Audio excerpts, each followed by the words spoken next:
અમેરિકામાં વસતા ભારતીયો પર રેમિટન્સનો બીજો બોજ વધ્યો છે। હવે અમેરિકાથી ભારત 83,000 રૂપિયા મોકલનારને 2,900 રૂપિયાનો રેમિટન્સ ટેક્સ લાગશે।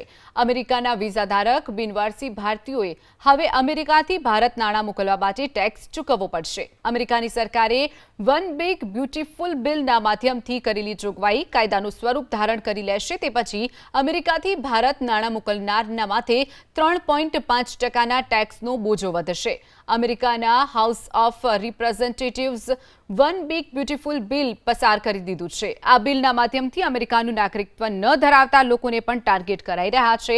અત્યારે અમેરિકાથી ભારતમાં મોકલવામાં આવતા નાણાં પર આવકવેરા ઉપરાંત 5% રેમિટન્સ ટેક્સ લાગુ પડશે, જેની સીધી અસર બિનવારસી ભારતીય, H-1B વિઝાધારક અને L-1 વિઝાધારક, F-1 વિઝાધારક અને ગ્રીન કાર્ડ ધારક ઉપર પડશે।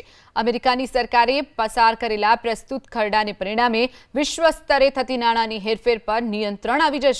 વર્ષ 2023-24ના વર્ષમાં અમેરિકામાં ભારતમાં $33 અબજ મોકલવામાં આવ્યા હતા। અમેરિકામાંથી વિદેશમાં મોકલવામાં આવતા કુલ નાણાંનો 28% જેટલો હિસ્સો છે।